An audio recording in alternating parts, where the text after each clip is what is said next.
Hello and welcome to Fireside FileMaker, a podcast with John Mark Osborne and Michael Rashad talking about everything FileMaker. Welcome to Fireside FileMaker. My name is John Mark Osborne. And I'm Michael Rashad. We're here today to talk about how to become a professional developer. It's one of the biggest questions I get from budding FileMaker developers. They ask me, how do you become a professional developer? How do you make an earning, a living off of this? And this includes technical knowledge and how to go out and get work. So the first thing I thought we should talk about is the FBA, or the FileMaker Business Alliance.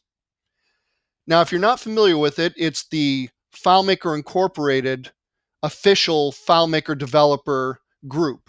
And it costs money. We'll talk about that in a second, but there are some benefits. You can find information about it on the FileMaker website. If you go to partner or go to the FileMaker.com website, click on the partners pop-down menu and choose become a partner, and there's a bunch of stuff there. So here's what the requirements are for being an FBA member. And I think this will lead off to our entire conversation here, because in order to become an FBA member, there's certain requirements, and they really lead you into a lot of the things you need to do to become a professional developer. So the first thing they list is they want customer references. So that means you have to have experience, right? They also want custom app samples. Now, if you're not familiar with the word app, they used FileMaker solutions, and I still call them solutions, used to be called solutions. And when I first started, they were just plain old files. But so they went from files to solutions. Now they're called apps. So you need to give samples or examples of your custom app work. They also recommend you become FileMaker certified. It's not a requirement, but it's a good thing. And that's just a test that they offer. You can take it at any time. It costs a couple $100. I forget how much. And it's a multiple choice test. And if you pass it, then you're certified and you get to display a logo. They also want a list of your FileMaker products and services on your website. So you need a website. Okay, there's a lot of stuff you have to do before you become an FBA member. They have additional requirements that vary by region. So if you're in the United Kingdom or you're in Australia or United States, there may be a couple of different requirements. You also have to be in business for 1 year. You have to have a company name and a domain name that meet the FileMaker Incorporated guidelines. What those are is what they say they are. There's nothing written down. They're probably not going to refuse you unless there's some profanity or something or inside your company name or something like it. It's probably a safe bet you'll be fine with that one. You also need $1 million general business liability. I have that. I've had that for a bunch of my clients require it, so I have it. It's not very expensive. It's about $300 a year, at least where I'm getting it. You need 2 professional references. That's different than customer references. That's professional references from people who are already in the business. And then finally, the price is $499 per year for the US. There's other, prices in different regions in the world. So no, I'm an FBA member and I've been one for a long time. But I want to ask Michael, how has business been for you without an FBA membership, and why aren't you an FBA member?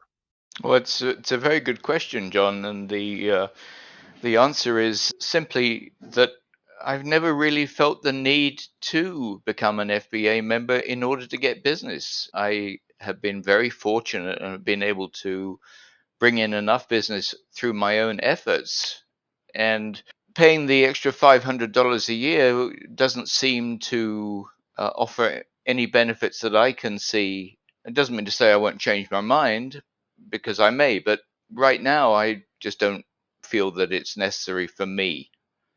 But that's me personally. Sure, I think you were around developing FileMaker solutions before there was an FBA. It was FBA, and then before that was FSA, FileMaker Solutions Alliance, and before that it was CSA. But you were around developing solutions before there was a CSA, I believe. Oh, yes, quite a few years.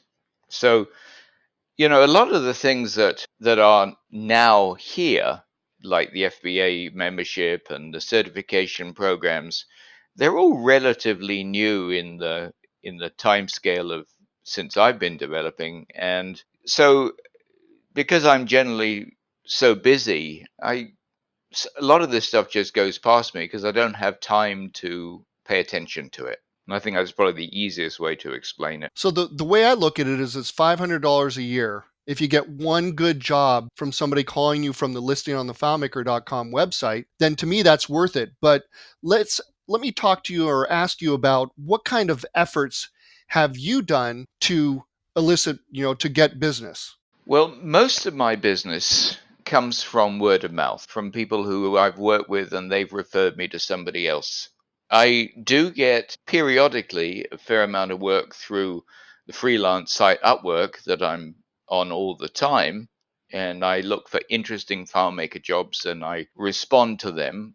Now, I also know that my hourly rates are way higher than everybody else on that site, and I make no apologies for that. And I tell people if they ask, I say it's not what you pay for an hour, it's what gets done in an hour. And so I think I work extremely fast, much faster than most people. So I'm able to charge the hourly rate I do and still deliver really good value because I'm doing a lot in that hour. Yeah, I couldn't agree more with that statement. A lot of people, the first thing they ask you as a developer is what's your hourly rate?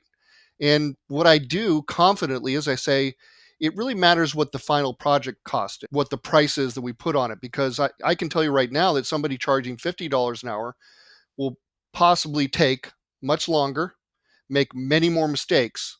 And so all of a sudden, my hourly rate, because I'm doing it faster, let's say 5 times faster, and not making as many mistakes, gives a better price and a better product at the end. Yes, it's always hard to convey that to a lot of people who, are looking to get a solution and they don't realize what's involved in building a solution properly. So you have to educate the customer as to what they're getting for their money. And, I've seen on the freelance site on Upwork, I've seen lots of people bidding ridiculously stupid money for jobs. And they're probably not experienced. They're probably not really qualified. They're just hoping to get somebody to bite so they can get $1,000 or sometimes even less and deliver something that's subpar, and then they get fired. But they've got the money out and they haven't done a lot for it. So it's a very difficult situation for clients who are looking for developers to get over the fact that nothing good is cheap and nothing cheap is good. I agree, and but no matter what, sometimes you can't explain this to people and they'll never understand it. But I think those are probably the clients you don't want because they're looking for the products made in China. They don't care how quickly they break, and so I think that you will probably turn some people off by telling them that, but you don't want them as clients anyhow. You want the people who appreciate quality. John, that's exactly the nail on the head. I don't want to deal with people who are penny pinching because they're going to drive me nuts. Even if they agreed to pay my rates, they're likely to want to drive me nuts. And if I don't get a feeling that I can work with a client and enjoy working with a client, I just won't take the project on. Life's too short. I agree. I remember a story where I was still living in an apartment in Mountain View, California, and somebody called me up on the phone and said, "Hey, I want you to do work for me." And they were pretty set about it, but they started asking me all these questions and telling me exactly how to do things. And okay, I get it. Yeah, you're the customer's right, but this person right off the bat was so difficult to work with. I said, after about 10 minutes of talking to him, said, really don't want to do business with you. And they were flabbergasted, but that was the call I had to make at that point, and I'm glad I made it still to this day. Yeah, you have to trust your instincts because what we do is sometimes difficult and frustrating. And when you add that or add to that a difficult client, there isn't enough money in the world to make it worthwhile doing. I mean, in the early days when I had a client like that, they'd ask me for my rate and I'd double or triple it because I really didn't want them to say yes. Yeah, I've heard about that. Sometimes people will do, spec out the whole project and put a really high price on it, double what they'd normally charge. And I know a guy who said what he couldn't believe it. Somebody accepted his price, so he said, "Okay, well, that's good. I'm glad because I know you're going to be difficult to deal with, and always going to get great clients. Don't get us wrong. We're not trying to beat up any clients out there, but if you have you're going to be, if you've been in the business for a long time, you can recognize who's going to be difficult right from the beginning. And if he quotes a really high price and that client says yes, then that's going to pay for all the things that they're going to do. They're going to change things in the middle of the project. It'll just make it easy to do and make it worth your time at that point, probably. So Yeah, comes back to life's too short, and so we have to pick and choose. I mean, obviously there are times when we might take on a project simply because we're in a lull, and if in normal times we wouldn't take on a project, but we need some cash flow, and so that's a consideration, especially when you're completely freelance like you and I are. So let's move the subject on to how to get the experience to be good enough to become a professional developer or even to get into the FBA. And probably the number one way that it's kind of a strange thing because I've written books, I write articles, I record videos, I do all this kind of stuff. I go on the forums, but I don't usually use these things to learn. I do use the forums, but I use Google mostly, right? I go on there, and the other way I do is I learn as I go in and uh, and fiddle around with FileMaker and get the results. I've just been doing it for so long.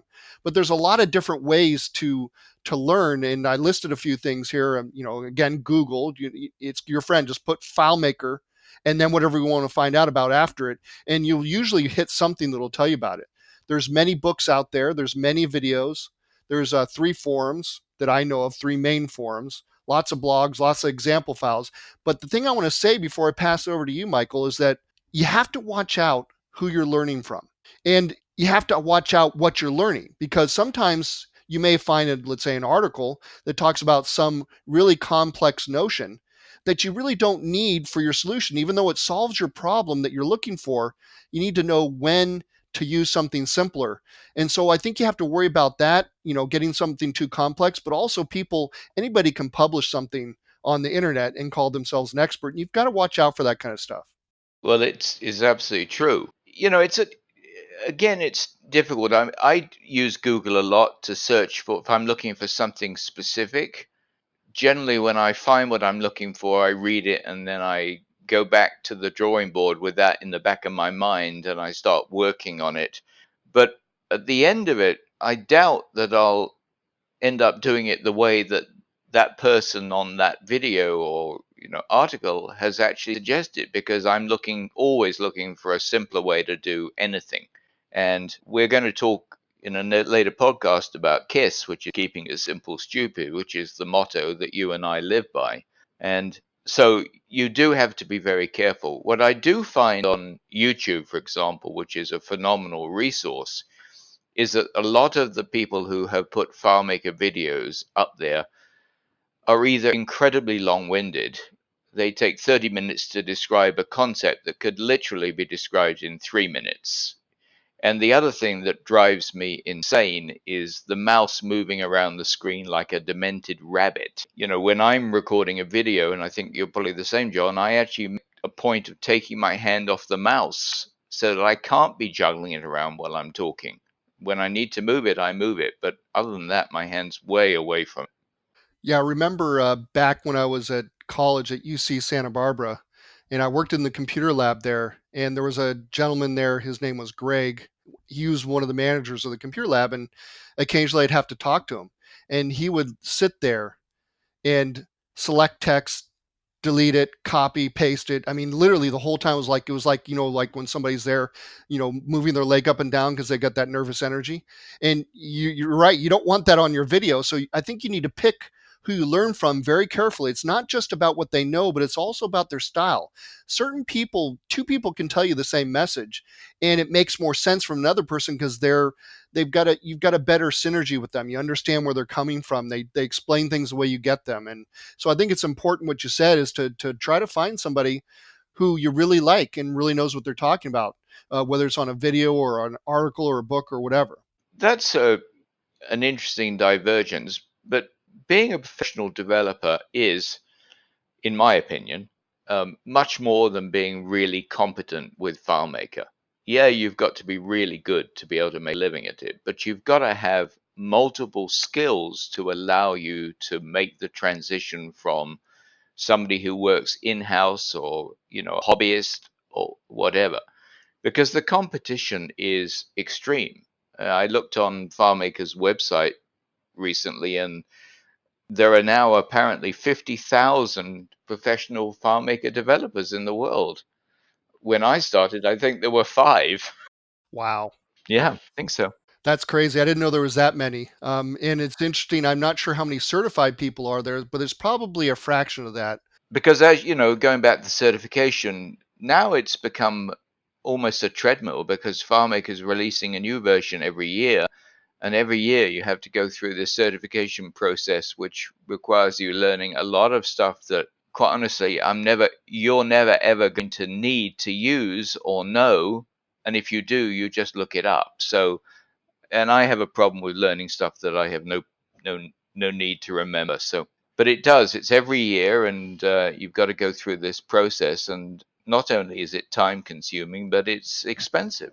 Yeah, and some of it, like you said, is just memorization. Technical specifications that we would look up.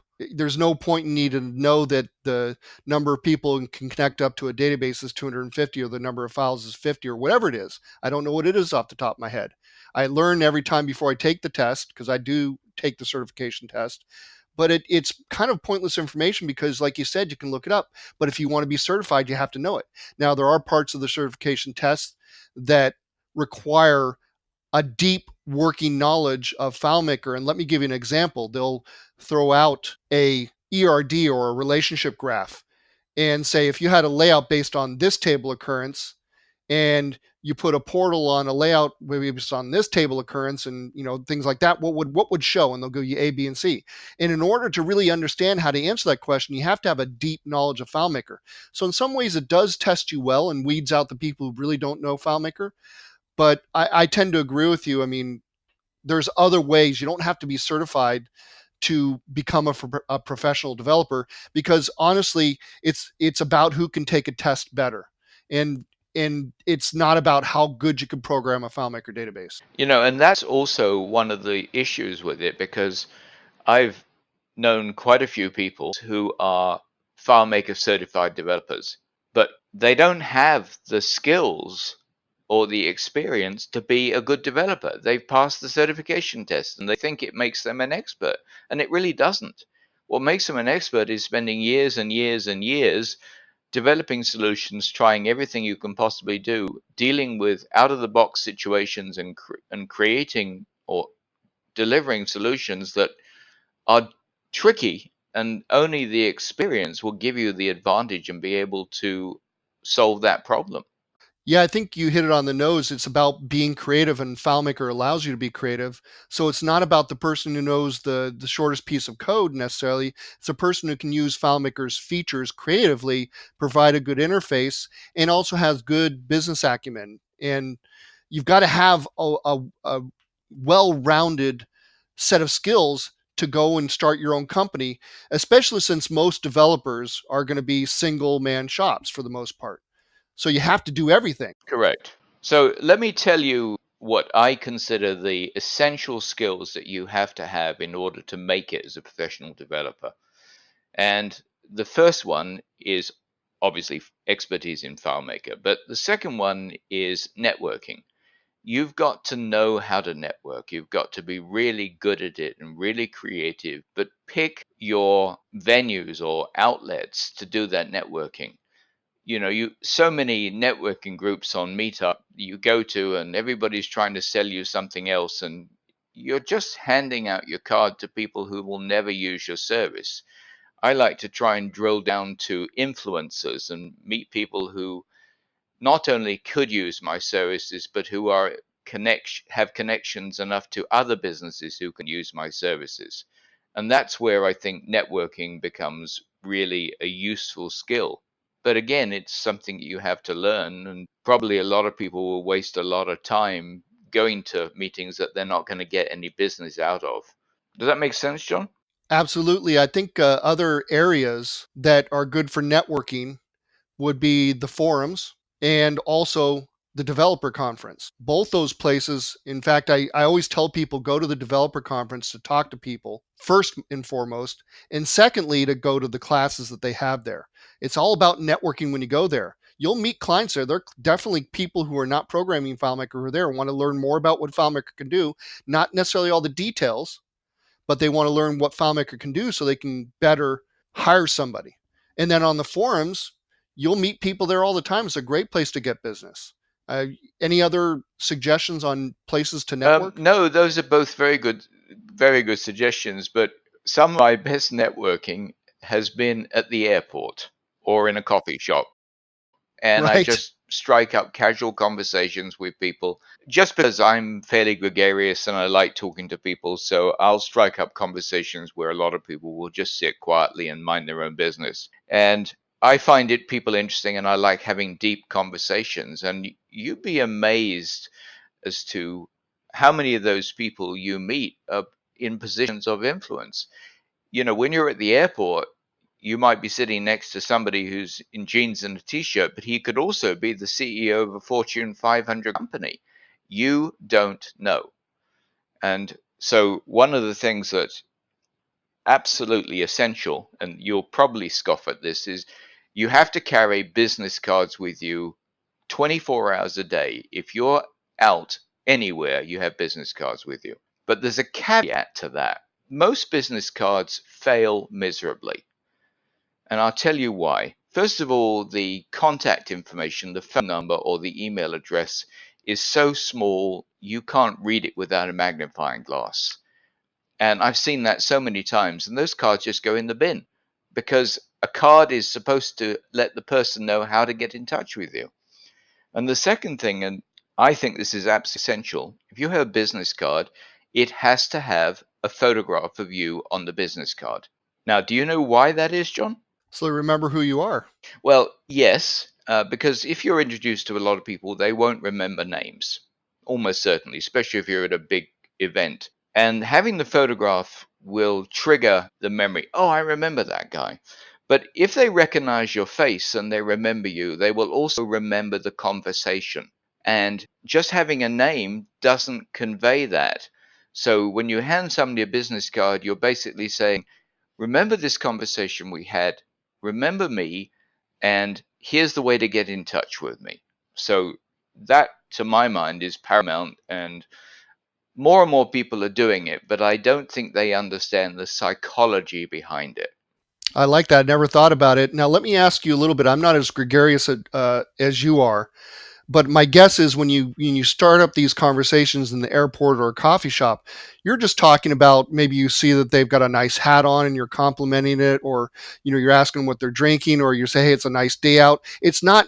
You don't have to go full speed into, hey, I'm a FileMaker developer. You just start talking to them, right? I never go into that. I rarely ever start talking about what I do. I'm not interested in, being pushy or like a car salesman or rushing. I'm interested in people. I like talking to people. And if the situation occurs that, they ask me what I do, then of course I tell them. It's not the thrust. It's not the reason of the conversation. The reason for the conversation is just to pass the time and have an interesting conversation rather than just sitting there like a dummy or buried your head in a book or listening to a music on headphones. It's just about interacting with people, and not many people do that anymore. I think they're afraid to do it. Yeah, I agree with you in that. Now, that's why I wanted to. I don't do it much myself. I have other ways of getting my presence out there than you, and that's why it's good for us to have two people on this podcast because we can have different viewpoints. Even though we agree on a lot of stuff, we have different ways of doing things, not just programming FileMaker, but how to get FileMaker business. Right. But I want to take it down the road of experience. You can learn by yourself, but I think here's a couple more points. I want to get your input on this and what you think about it.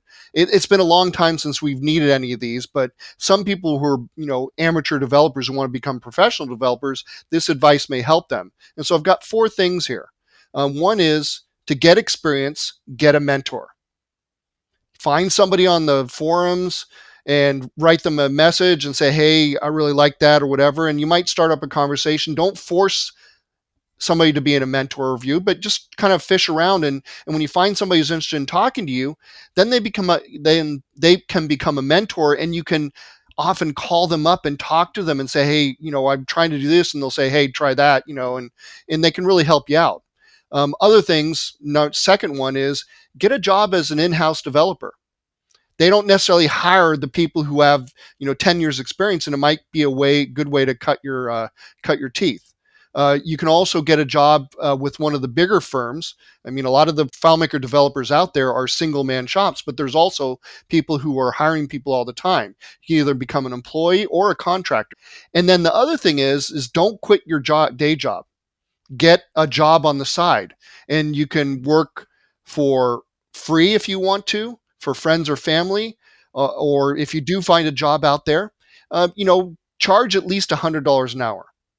And if you're not worth $100 an hour, then you don't charge them. If you're learning something while you're programming for them, just you're still $100 an hour, but just don't bill them. But these are three things I'll go over them. And there's mentors, there's in-house developers, there's working for another FileMaker firm, and there's basically working at night. After you get off your day job, don't just quit your day job and go out and try to do FileMaker work. You might want to try doing it moonlight at night. So, what do you think about that, Michael? Well, I think you're absolutely right. But going back to what you were saying, second thing on my list is marketing, and this is one of the things that you were talking about, is getting experience, is getting your name out there, is writing blog articles and publishing and being active in the forums and sharing your knowledge with others so that people see that and they go, oh, that's a really interesting approach, or that's a fantastic technique, I must call him up or write to him. I get lots of emails from people who read my book. I always reply and thank them and say, please don't hesitate to reach out if I can help you, because I like to help people and I like to share information. Both you and I do that. Yeah, I think that's a very important thing. You don't have to spend money on advertising to market yourself. Do these things that we've done. I've never spent a single dime on advertising in 33 years. And I haven't spent very much, but there's a couple of situations early on where I spent, $500 here and $500 there and regretted it. It's just for me, word of mouth is probably the best way, but just getting yourself out there, whether you participate on the forums or you make a video or who knows what you do, that's going to get you work right there. So with networking and marketing out of the way, the next most important skill is being good at sales. And this is where a lot of people really fail because they're just uncomfortable with the thing. And you'll hear people, oh, but I'm not a salesperson. Have you heard that one? Right. Well, I haven't heard somebody say it, but it sounds familiar. Well, what it means is they don't think that they are a salesman. But the truth of the matter is that all of us are salespeople. Every day, every time we meet somebody, when we talk and we are selling our point of view. So the only difference between what we do naturally as part of daily life, as opposed to being a salesperson, is that there's money involved. And again, this is an area where some people are just very uncomfortable and they hesitate to ask for what they're worth because they truly don't believe they're worth what they're asking. And if you don't believe you're worth every penny of what you're charging, you are simply not worth that money. Yeah, I agree. You have to be confident about what you're doing. And sometimes that takes experience and you don't get it right away, but you got to practice it. Yeah, everything requires practice. Everything we're talking about, you've got to work at it. It just doesn't come instantly or naturally. Now, the thing to remember about sales, and I've been in sales for almost all my life, sales is like a game of tennis. You're playing, your opponent is your client, and you're hitting the balls across the net backwards and forwards.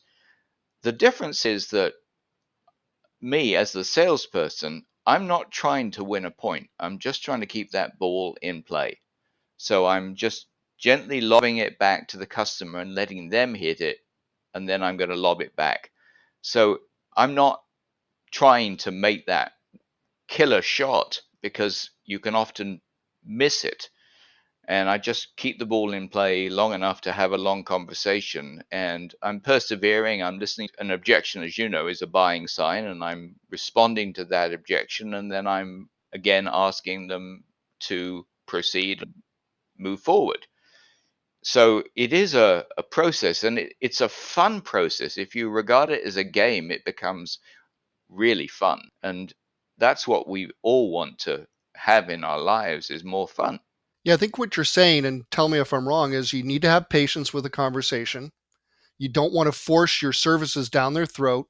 You need to talk to the person, get them to know them.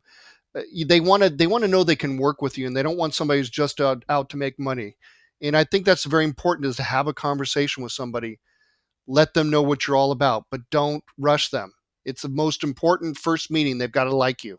Oh, absolutely. And you build rapport by exploring what's important to them. You find out what they like and what they do and what's important to them. And then you have developed, by doing that, you're developing a rapport, especially if you have common ground. If you, oh, I'm interested in this. Oh, what a strange thing. So am I.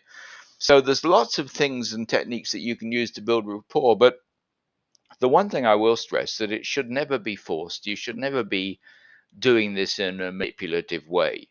If you provide good advice, and this is something that you should never be afraid to say to the client, look, I understand where you're coming from, but what you're thinking of is a really bad idea, and let me share with you why.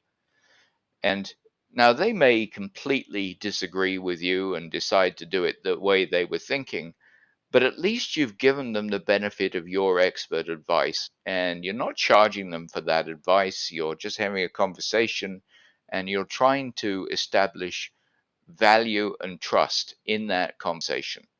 And that's, to me, to my mind, the most important thing. Yeah, I think a good example, something that happens to me a lot, is people come to me and say, I want a web based application. And then I ask them, why? Are you serving the, oh, no, we want it for employees. They think they're going to save money on licensing. And while they may save money on licensing with custom web publishing, it's probably going to cost more than the licenses would cost for FileMaker, and be less flexible, cost more to develop and everything. And so you've got to sometimes not just say, hey, they want a website that communicates to FileMaker, and you say, well, have you considered FileMaker?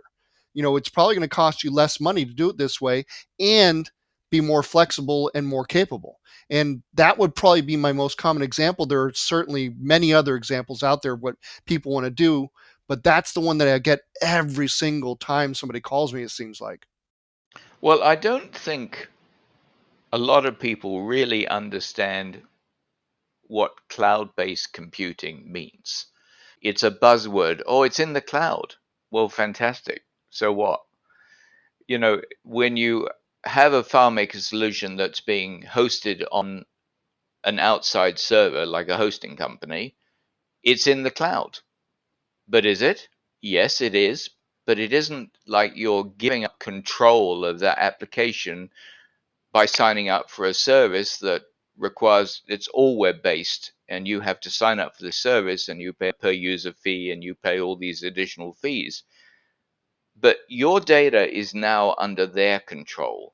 And I have a fundamental problem with that. My business data is important. It's cost me a lot of money to get, and putting it out where I really no control over who might see that or who might access it by hacking or whatever it is, I think it's fundamentally unsound. And I also, the other problem, and we've discussed it before, is that once you go with one of these cloud based services, and probably the most famous that I can think of is Salesforce, your data is in their hands, in their control. You have no control over what they decide to charge you on a monthly basis. They keep adding additional fees that you're locked into it. And if you decide that you want to move away from it, you've got to go through the enormous hassle, because they make it difficult, of getting your data out so that you can use something else. So that's why I recommend to people that they have a FileMaker solution, whether they host it on a hosting company or they have their own server. They are in 100% control of that solution and their data. And they can download the files and move it to a different server. They've got all of that ability, and all that they're doing is just making it simpler to deploy for a larger group.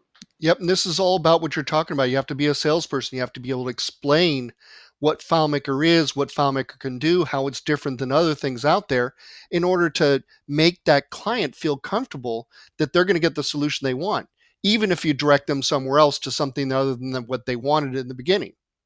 Yes, absolutely. Now, one thing I forgot to mention from before about getting noticed, we talked about forums, DevCon, articles, just getting yourself out there. One thing that people don't think about is join a users group. It's really going to get you noticed. You can participate with other developers, learn from them. You might meet somebody who might hire you as a contractor. I mean, who knows what's going to happen there? You might meet a client there. It's anything's possible. It comes back down to you never know who you're going to meet or when you're going to meet them. And so I'm going to rotate off of this subject back onto something else that I know there's a lot of people in the developer world who regard the small, the 1 or 2 hour projects are it's not worth my time. It's just I can't be bothered.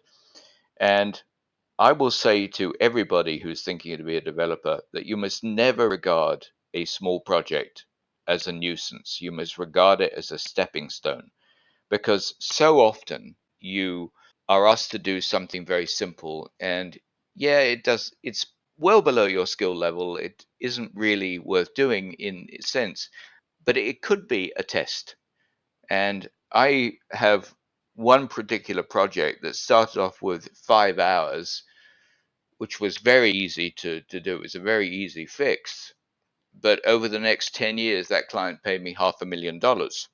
And it was because I took that 5 hours and jumped on it and really did a good job and built up trust. And then they kept asking me for more and more and more. So don't dismiss small projects. They can lead to very big things. I couldn't agree with you more. I've got many stories like that. One of my biggest clients, I start off with solving a problem that no other developer could solve using the get summary function. And he was my client for 10 years and I mean, hundreds of thousands of dollars. And all he hired me for was a couple $100 the first time. Yep. But some developers, some development firms, some of the big ones won't even talk to you unless you have at least a $15,000 budget. And that what both of us are saying is very short-sighted because those things can turn into big projects. Absolutely. You just never know. In the same way, you never know who you're talking to. You never know where a project can go.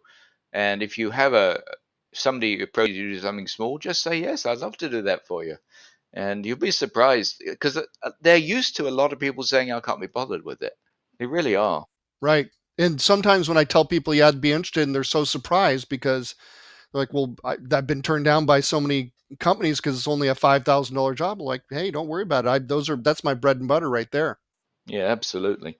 Going back to skills, one of the other skills in addition to network marketing and sales is you've got to be really comfortable in front of an audience because sometimes you're going to have to present to a board, a group of people. And if you can't stand up with confidence and present yourself and your ideas and what you can do for them, you've just shot yourself in the foot. Now, public speaking is the biggest fear most people have. And I love it. I'm not completely comfortable whether I'm in front of 2 people or 2,000. But if you're not, what you really should do is find a Toastmasters group near you and join up and go to their meetings and go through the initial 10 speech course, which is to become a competent Toastmaster, I think, and get feedback, listen and speak as often as you can. And when you get an opportunity to stand up in front of a crowd, jump to your feet. And the interesting thing about public speaking is that we ourselves have internal different reactions to what the client is seeing.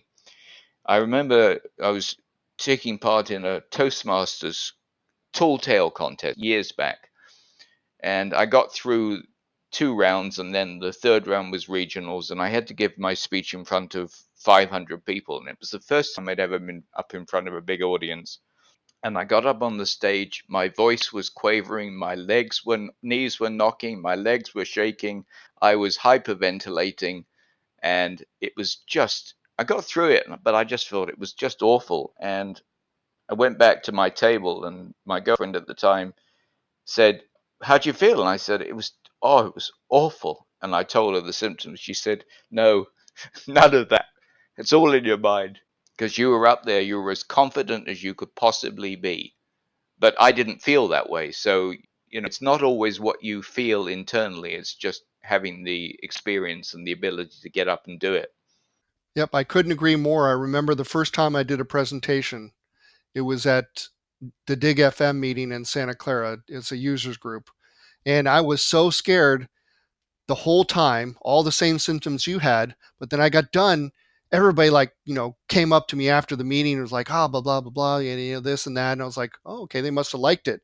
And, still to this day, I still get butterflies before I go up in front of a big group of people. And I know that to some degree that turns off when I actually start talking, but also I know that it's what's going inside me. Like you said, it's your internal conversation. You're worried, you want to do really well, and you're concerned about it.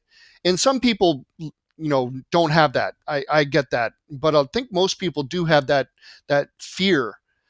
And you just got to realize that you don't necessarily come across that way when you're up in front of an audience. Because I can tell you that I've got many public speaking engagements in front of me and many videos and all kinds of things where I'm talking to people and or talking to a camera, and I've never, as far as I know, come off badly, but I still feel those butterflies. And I do too, John. Absolutely. I mean, I get butterflies every time I'm about to get up in front of a group. And but it's just that sort of adrenaline surge. And if you think of it that way, when you're in a fight or flight syndrome, we get a jolt of adrenaline, and that creates this surge that could be called butterflies in your stomach.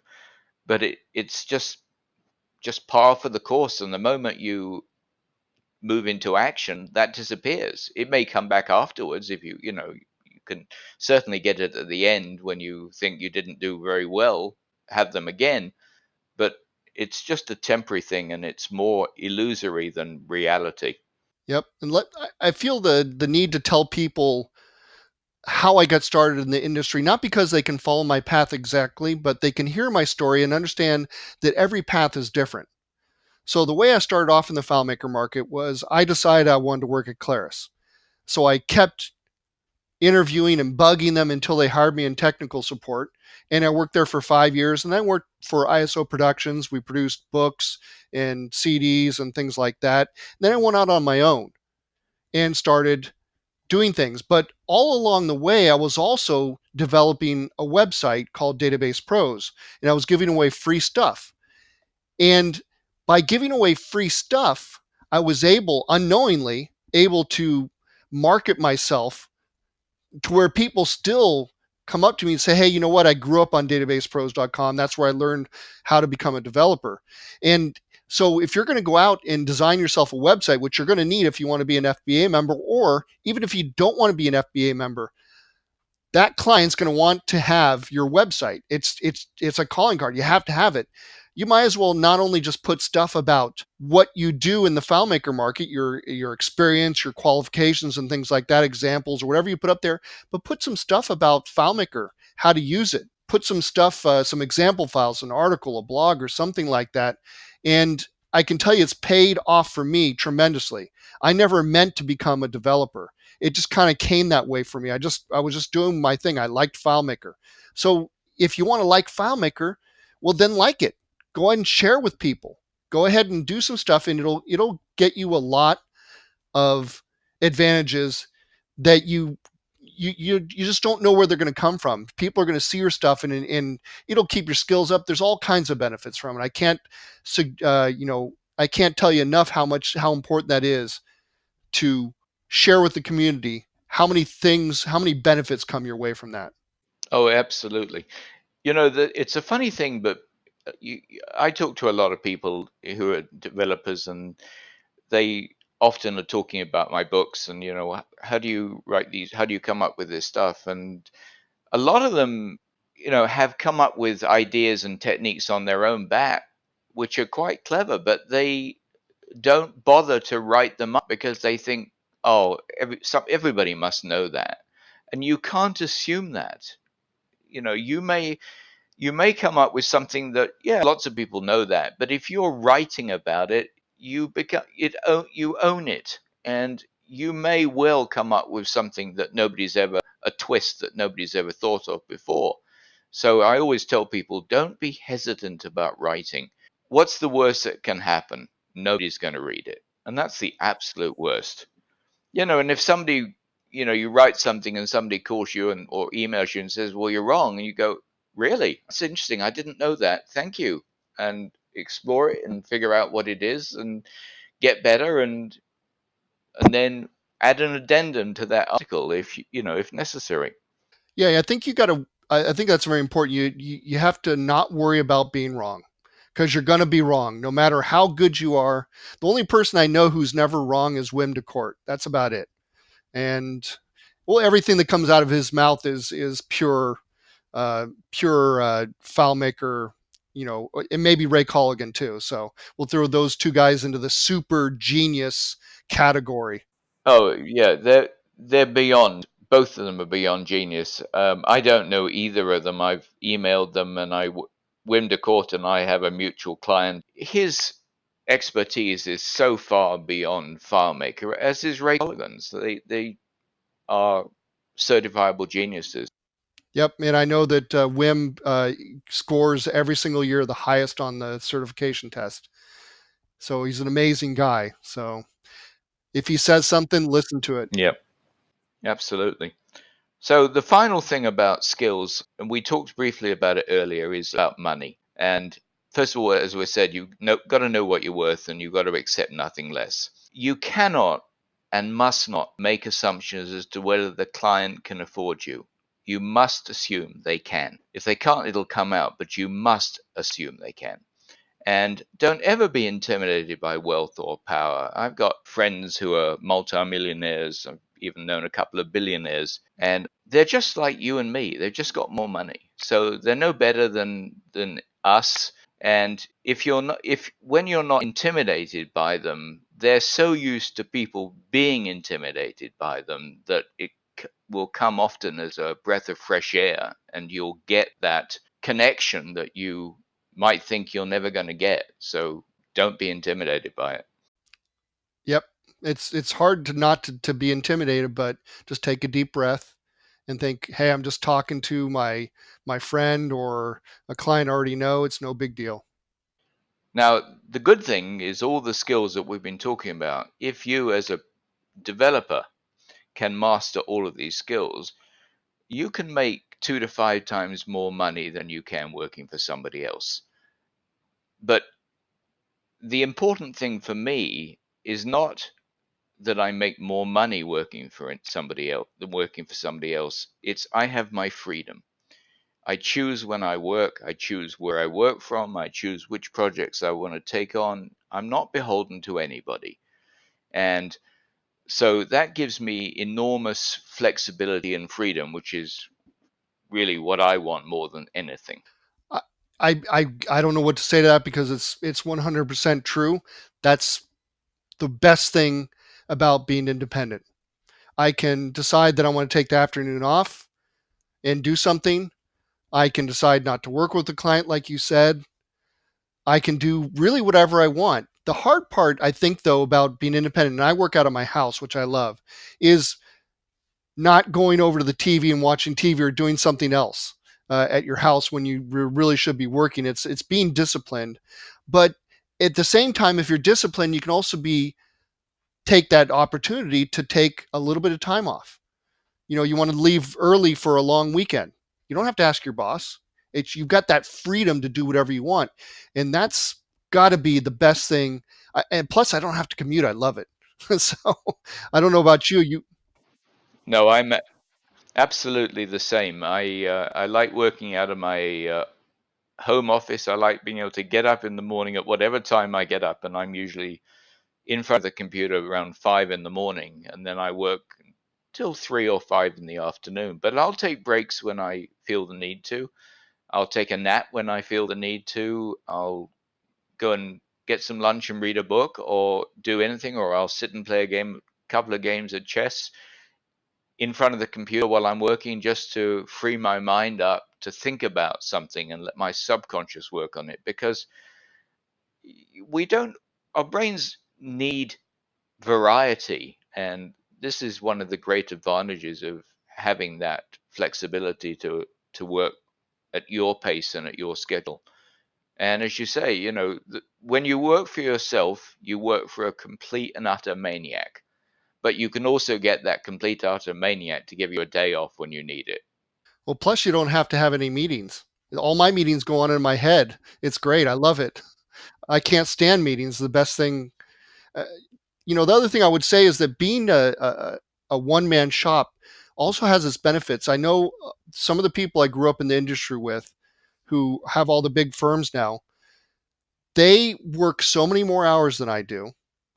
They could possibly make more money. I don't know how much money they make, but they have to check over people's works. They have their employees turnover.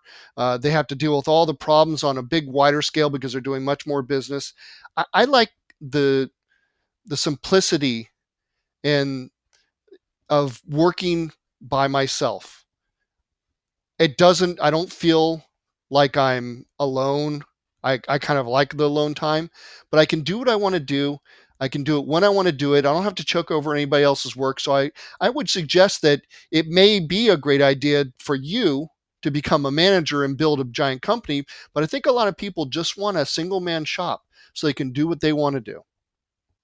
Now, can I take it in a different direction here? I want to talk a little bit about a different kind of developer, which we've been so far, I think, have been talking mostly about the kind of person who's a consultant or developer for hire. They build whatever the client wants. But there's also another kind of developer, which is a vertical market solution or SDK developer. They build solutions for a certain market. Maybe they know that market. Maybe they used to be a plumber and they're going to build a plumbing solution, or they used to work in this business, or who knows what. And they build something that solves that problem. And then they sell that one solution over and over and over again. And I want to make sure that as a developer, you don't have to be a developer for hire. You can be a vertical market, or you can do both, really. I mean, a lot of people are doing vertical market solutions and being a developer for hire, but that's a specialized industry. And if you're not familiar with the SDK, it allows you to turn FileMaker into an app that you can sell on the Apple's website, that would work on an iPad or an iPhone. Yes, you can, John, but you can also develop a vertical solution and just distribute it and get people to buy the FileMaker licenses.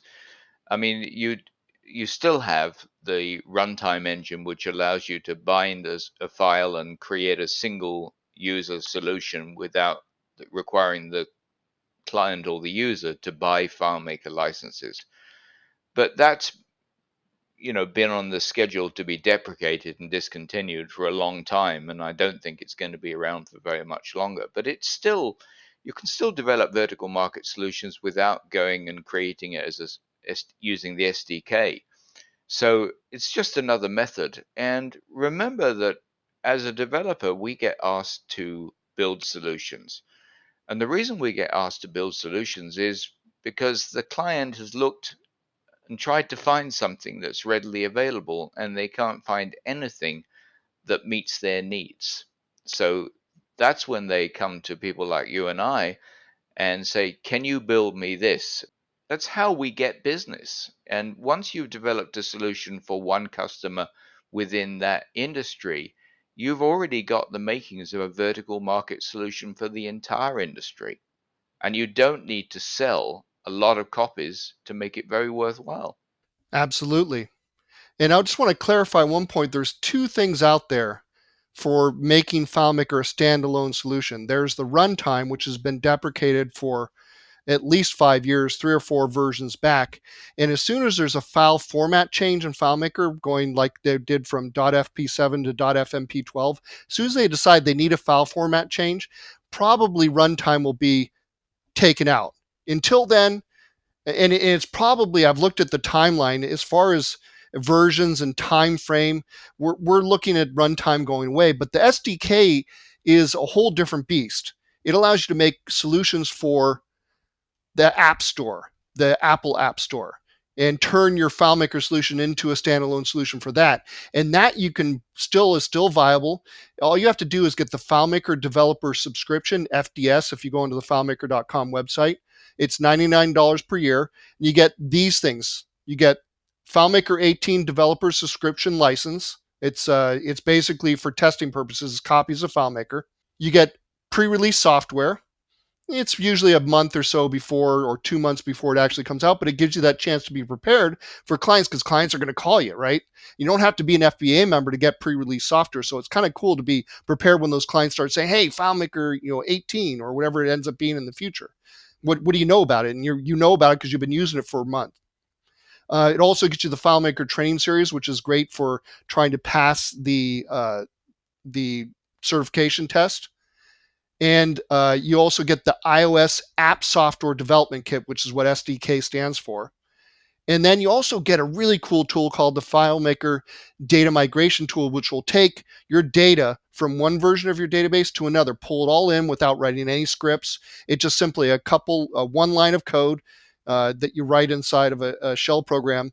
And it's very easy to write. It sounds scary, but you do it, and it just takes all your information from the current version to the new version, and you don't have to do anything. It just puts all the data in there for you, makes it very easy to do. So even if you don't become an FBA member, I'm an FBA member, Michael Richard doesn't see the value in it, and I totally makes sense to me.